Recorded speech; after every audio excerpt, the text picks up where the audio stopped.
کیونکہ انہیں یہ کیسے ظاہر کرنا ہے کہ ان کے پاس کھانا ہے. وہ دوسرے ذرا سے شبہ پر ہی فعل مچانے پر تل جاتی تھی. فعل مچانا یہ انگریزی والا فعل نہیں اور عربی کا بھی نہیں ہے، این سے بھی نہیں ہے. یہ لام جب خام میں شور مچانا، ڈونگ رچانا. اور اتنی قسمیں کھاتی تھیں، قرآن اٹھانے کی دھمکیاں دیتی تھیں کہ توبہ بلی. اب کون ان سے جھوٹا قرآن اٹھوا کر اپنی قبر میں کیڑے پڑوا. یہ پرانا اب تو خیر جی بھر کے قرآن جھوٹا اٹھاتے ہیں، اور اس کے بعد ہمارے ملا نے فتویٰ دے دیا ہے کہ جھوٹی قسم قرآن پہ کھانے کے بعد 2.5 سیر آٹا دے دو کسی کو تو آپ فارغ ہو گئے. کیا بات، قرآن کی صرف حیثیت 2.5 سیر آٹے کی ہے.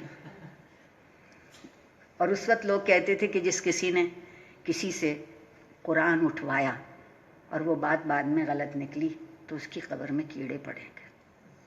خوف زیادہ تھا. یعنی اپنے اٹھانے کے لیے اگلے سے بھی نہ اٹھوانے کی کوشش کی جاتی. جی وہ اس لیے کہ خود بھی نہیں اٹھائیں گے اور دوسرے کو کسی کو آپ وہ سچا ہے اور کہہ رہا ہے کہ میں رکھ رہا ہوں اور آپ اس کو جھوٹا ٹھہرا رہے ہیں تو سزا تو آپ کو. کیڑوں سے ڈر بھی کافی تھا. نہیں شاید وہ ابھی بھی ہو. وہ شاید ابھی بھی ہو. لتری، چور اور چکما باز دھوکے کو کہتے، فارسی کا لفظ ہے. چکما باز ہونے کے علاوہ نانی پرلے درجے کی جھوٹی بھی تھی. سب سے بڑا جھوٹ تو ان کا وہ برقع تھا جو ہر دم ان کے اوپر سوار رہتا تھا. کبھی اس برقعے میں نقاب بھی تھی. پر جو محلے کے بڑے بوڑھے چل بسے یا نیم اندھے ہو گئے تو نانی نے نقاب کو خیر آباد کہہ دیا. ان کی عمر کے ان کو پہچاننے والے نہیں رہے.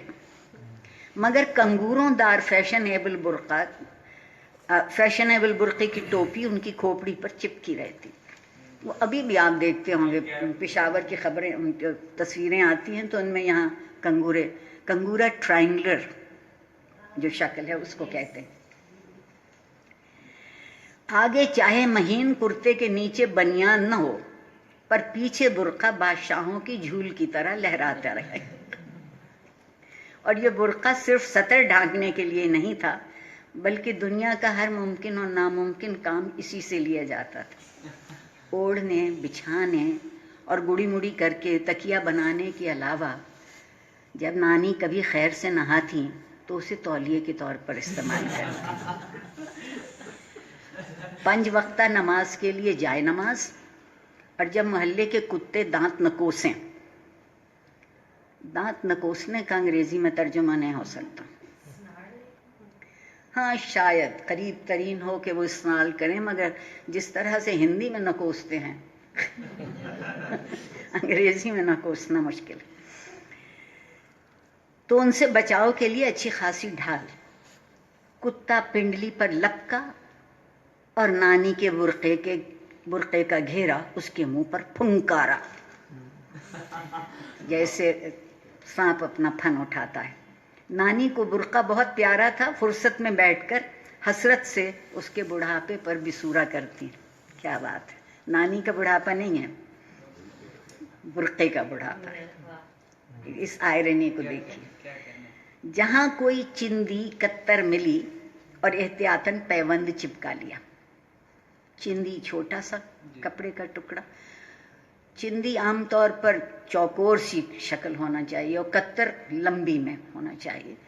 اور احتیاطاً پیوند چپکا لیا کہ ضرورت ہے یا نہیں ہے، مگر شاید کبھی ضرورت پڑ جائے تو اس کپڑے کو برقعے میں ٹانک کے رکھ لیتی تھی. وہ اس دن کے خیال سے ہی لرز اٹھتی تھیں جب یہ برقع بھی چل بسے گا. 8 گز لٹھا کفن کو جڑ جاوے یہی بہت جانو. اس برقعے میں تو شاید 12-13 گز کپڑا لگتا ہے. نانی کا کوئی مستقبل ہیڈ کوارٹر نہیں. سپاہی جیسی زندگی ہے. آج اس کے دالان میں تو کل اس کی سہنچی میں جہاں جگہ ملی پڑاؤ ڈال دیا. دالان کا شاید آسان ترین ترجمہ میں کر سکوں تو ورانڈا ہوگا، اور سہنچی الکوف کا کہہ دیں گے. نیش تو شاید وہ تاپ کا کہتے ہیں. الکوف جو چھوٹی سی جگہ ہوتی ہے. جب دھتکار پڑی کوچ کر کے آگے چل پڑی، آدھا برقع اوڑھا آدھا بچھایا لمبی تان لی، مگر برقعے سے بھی زیادہ وہ جس کی فکر میں گلتی تھیں وہ تھی ان کی اکلوتی نواسی ننھی، کڑک مرغی کی طرح نانی پر پھیلائے اسے پوٹے تلے دابے رہتی۔ اگر آپ نے کبھی مرغیوں کو اپنے چوزے سنبھالتے دیکھا ہے تو وہ بالکل اپنے پیٹ سے لگا کے رکھتی ہیں، تو یہاں اس کے معنی ہے مجال جو نظر سے اوجھل ہو جائے، مگر جب ہاتھ پیروں نے جواب دے دیا اور محلے والے چوکنے ہو گئے، ان کی جوتیوں کی گھس گھس سن کر ہی چاقو چوبند ہو کر مورچے پر ڈٹ جاتے، ڈٹائی سے نانی کے اشارے کنائے سے مانگنے کو سنا انسنا کر جاتے، تو نانی کو اس کے سوا کوئی چارہ نہ رہا کہ ننھی کو اس کے آبائی پیشے یعنی اوبر کے کام پر لگا دے۔ آپ دیکھیے کہ غربت کی اس سے بڑی بے کسی کیا ہے کہ لوگ جانتے ہوں کہ ضرورت مند ہے، بھوکی ہے، مفلوک الحال ہے، بہت غریب ہے، مگر اس کو دینے کے لیے کوئی نہ کوئی بہانہ ان کے پاس موجود ہے۔ تو نانی کو اس کے سوا کوئی چارہ نہ رہا کہ ننھی کو اس کے آبائی پیشے یعنی اوپر کے کام پر لگا دے۔ بڑے سوچ بچار کے بعد انہوں نے اسے ڈپٹی صاحب کے یہاں روٹی کپڑا اور 1.5 روپیہ مہینے پر ہی چھوڑ دیا۔ اس وقت کے 1.5 روپے کے کچھ معنی ضرور ہوتے ہوں گے۔ وہ ہر دم سائے کی طرح لگی رہتی، ننھی نظر سے اوجھل ہوئی اور وہ بلبلائیں۔ اس بے چینی، تڑپ، تکلیف، خوف، ڈر، اس کے لیے ایک ہی لفظ بلبلانا، پر نصیب کا لکھا کہیں بوڑھے ہاتھوں سے مٹا ہے۔ دوپہر کا وقت تھا، ڈپٹیائن اپنے بھائی کے گھر بیٹے کا پیغام لے کر گئی ہوئی تھی، سرکار خس خانے میں قیلولہ فرما رہے تھے، سیستہ، دوپہر کے کھانے کے بعد۔ ننھی پنکھے کی ڈوری تھامے اونگ رہی تھی۔ وہ اس وقت کپڑے کے پنکھے چھت میں بندھے ہوتے تھے اور کوئی نہ کوئی ان کو بیٹھ کے ڈوری سے کھینچتا تھا تاکہ جو آرام اور پیسے والے لوگ ہیں وہ چین سے سو سکیں۔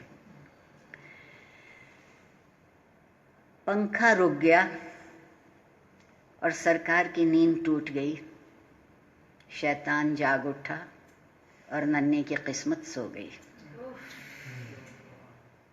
ایک جملہ ہے بس، مگر اس میں پورے معاشرے کا کردار اور اس کردار کے جو کھیل ہو سکتے ہیں وہ آپ کی آنکھ کے سامنے۔ کہتے ہیں بڑھاپے کے آسیب سے بچنے کے لیے مختلف ادویات اور تلاؤں کے ساتھ حکیم بید چوزوں کی یخنی بھی تجویز فرماتے ہیں۔ تلا کہتے ہیں وہ جو موتیوں سے اور جواہرات سے اور سونے سے بہت دوائیں بنائی جاتی تھیں، اب ان کا نام RA پہ ختم ہوتا ہے۔ 9 برس کی ننھی چوزا ہی تو تھی، مگر جب ننھی کی نانی کی آنکھ کھلی تو ننھی غائب۔ محلہ چھان مارا، کوئی سراغ نہ ملا، مگر رات کو جب نانی تھکی ماندھی کوٹری کو لوٹی تو کونے میں دیوار سے ٹکی ہوئی ننھی زخمی چڑیا کی طرح اپنی پھیکی پھیکی آنکھوں سے گھور رہی تھی۔ 9 برس کی بچی کے ساتھ یہ گزر جائے۔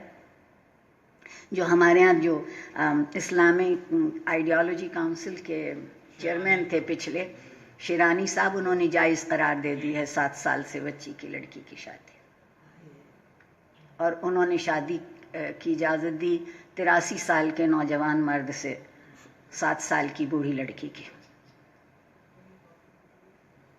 مگر یہ دیکھیے کہ معاشرہ اس وقت بہتر تھا، عصمت اس پہ طنز کر سکتی تھیں، تلخی سے لکھ سکتی تھیں، ان کا جملہ کم ہے اور آنسو زیادہ ہیں۔ مگر رات کو جب نانی تھکی ماندھی کوٹری کو لوٹی تو کونے میں دیوار سے ٹکی ہوئی ننھی زخمی چڑیا کی طرح اپنی پھیکی پھیکی آنکھوں سے گھور رہی تھی۔ نانی کی گھگی بند گئی۔ گھگی بننا ہے کہ جب آپ نہ رو سکیں نہ ہنس سکیں، آپ کی آواز کسی ایک جگہ آ کے آپ سے بات نہیں ہوتی، اور خوف میں اکثر ایسا ہوتا ہے۔ اور اب اپنی کمزوری کو چھپانے کے لیے وہ اسے گالیاں دینے لگی، نہ مالزادی، اچھال چھکا۔ دونوں گالیاں ہیں. مالزادی آپ سمجھتے ہیں جو خواتین اپنے جسم کے لیے روپے وصول کرنے لگیں, اور اچھال چھکا کہ جن کا کوئی ٹھکانہ نہ ہو, ادھر سے ادھر جو پھینکی جا سکیں. یہاں آن کر مری ہے, ڈھونڈتے ڈھونڈتے پنڈلیاں سوج گئیں. ٹھہر تو جا, سرکار سے کیسی 4 چوٹ کی مار لگواتی ہوں. 4 چوٹ کی مار آپ سمجھتے ہیں؟ ہاتھ, پیر, سر, کمر, پیٹ, کوئی جگہ نہ رہے جہاں مار نہ ہو. مگر ننھی کی چوٹ زیادہ دیر نہ چھپ سکی. نانی سر پر 2 ہتھڑ مار مار کر چنگاڑنے لگی. پڑوسن نے سنا تو سر پکڑ کر رہ گئیں.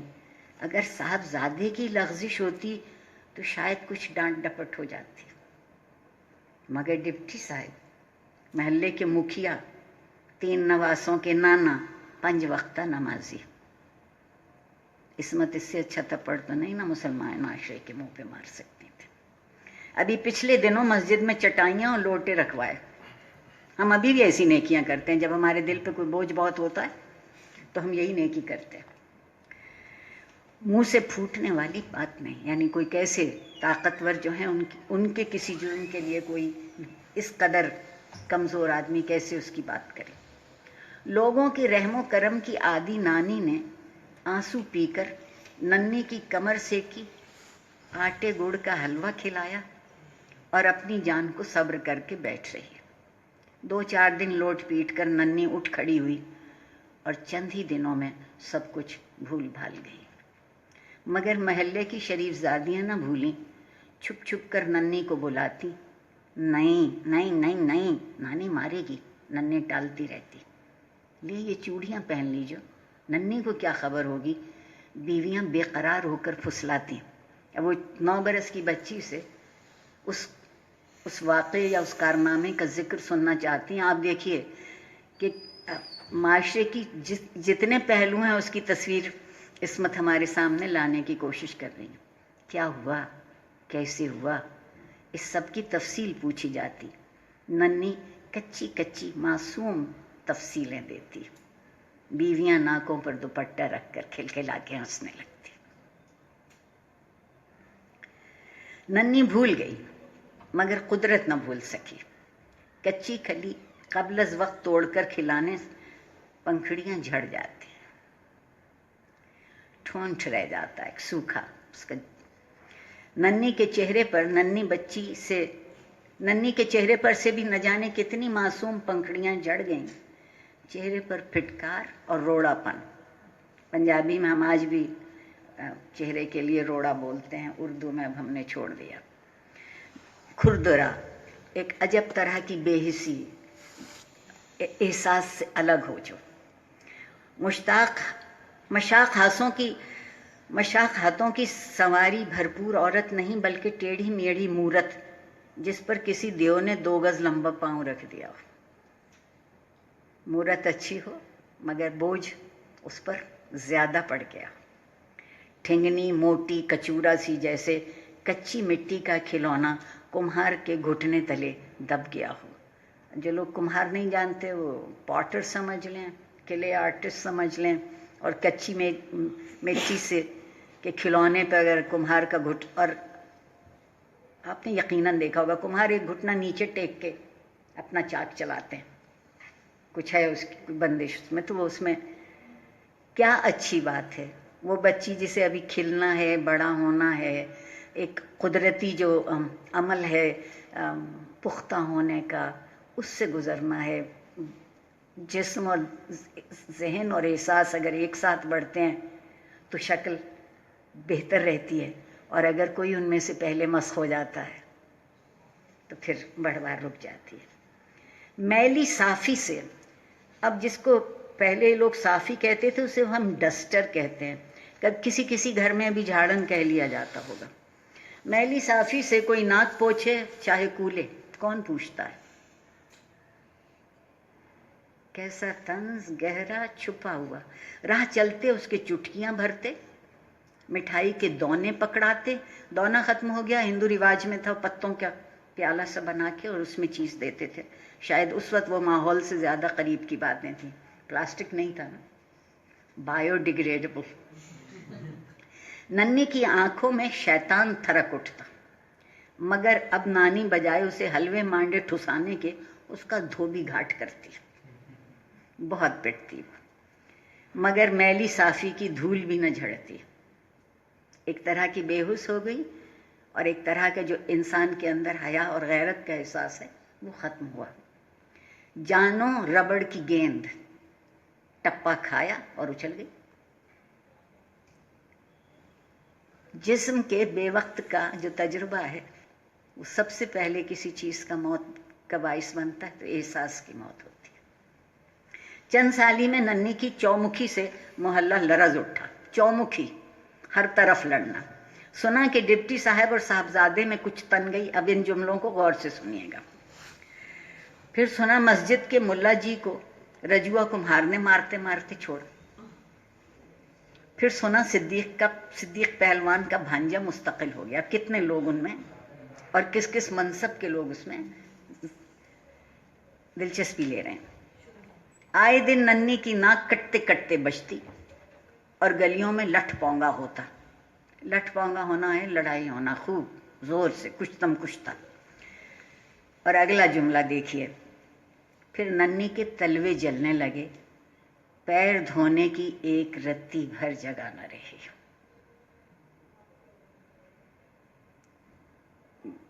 ایک احساس کی بڑی باریک سی سطح ہے انسان کے اندر، اور اگر وہ احساس ختم ہو جائے تو پھر رتی بھر جگہ نہیں رہتی کہ آپ یہ سوچیں کہ آپ کے پیروں کو جو آگ لگی ہے اس کو کہیں بجھا دیں۔ ایک جملے میں پورے معاشرے کی تصویر ہے۔ ننھی کے تلوے جلنے لگے، وہ پیر دھونے کی ایک رتی۔ یہ رتی اس وقت کا وزن ہے جب ماشا، تولا اور ماشے سے بھی جو کم تھا وہ رتی۔ صدیق پہلوان کے بھانجے کی پہلوانی اور ننھی کی جوانی نے محلے والوں کا ناطقہ بند کر دیا۔ سنتے ہیں دلی بمبئی میں اسمال کی تھوک میں کھپت ہے، شاید دونوں وہیں چلے گئے۔ بمبئی کی زندگی میں جو جرائم پیشہ لوگ ہیں وہ پہلوانوں کے لیے اچھے رہے، عورتوں کے لیے جو گلیوں میں کھولیاں، جس کو وہ کھولی کہتے ہیں، چھوٹے کمرے، ان کے دروازے بہت کھلے رہتے ہیں۔ جس دن ننھی بھاگی اس دن نانی کے فرشتوں کو بھی شبہ نہ ہوا، وہ 2-3 دن سے نگوڑی چپ چپ سی تھی۔ نگوڑی ہمارے ہاں پنجابی میں جیسے شودی کہتے ہیں، اردو میں ہم بیچارہ، مگر یہ بیچارے سے بھی آگے کی منزل ہے۔ اس کے لفظی معنی یہ ہے کہ جس کے اڑنے کی کوئی جگہ نہ ہو، جس کے کھڑے ہونے کو کچھ نہ ملے۔ ننھی سے بد زبانی، معاف کیجیے گا، وہ 2-3 دن سے نگوڑی چپ چپ سی تھی۔ نانی سے بد زبانی بھی نہیں کی، چپ چاپ آپ ہی آپ بیٹھے ہوا میں گھورا کرتی۔ اے ننھی روٹی کھا لے، نانی کہتی۔ نانی بھی بھوک نہیں۔ اے ننھی اب دیر ہو گئی، جا سو جا۔ نانی بھی نیند نہیں آتی۔ رات کو نانی کے پیر دبانے لگی۔ نانی بھی، اے نانی بھی، سبحانک اللہم، سن لو یاد ہے کہ نہیں۔ نانی نے سنا، فر فر یاد۔ جا بیٹی اب سو جا، نانی نے کروٹ لے لی۔ ارے مرتی کیوں نہیں؟ نانی نے تھوڑی بعد اسے صحن میں کھٹ پٹ کرتے سن کر کہا۔ سمجھی خانگی نے اب آنگن بھی پلیت کرنا شروع کر دیا۔ کون حرامی ہے جسے آج گھر میں گھسا لائی ہے؟ آنگن بھی پلیت کر دیا۔ دیکھیے گھر کی جو ایک ہم سب کے ذہنوں میں ایک عزت ہے اور ایک اس کی پاکیزگی کا احساس ہے، وہ نانی کو بھی ہے۔ اور خانگی، خانگی وہ عورتیں ہوتی تھیں عام طور پر جو اپنے ہی گھر میں دھندا کرنا شروع کر دیں، یعنی جو اس بات کا بھی خیال نہ کریں کہ جگہ کون سی ہے۔ پر صحن میں گھور گھور کر دیکھنے پر نانی سہم کر رہ گئی۔ ننھی عشاء کی نماز پڑھ رہی تھی اور صبح ننھی غائب ہو گئی۔ کبھی کوئی دور دیس سے آتا ہے تو خبر آ جاتی ہے، کوئی کہتا ہے ننھی کو ایک بڑے نواب صاحب نے ڈال لیا ہے۔ ڈال لیا وہ رکھیل کہتے تھے، کیپ کہتے تھے، آج کل مسٹریس کہتے ہیں۔ ٹم ٹم ہے، منو سونا ہے۔ ٹم ٹم وہ گھوڑے گاڑی وہ تھی جس میں 8 گھوڑے لگتے تھے۔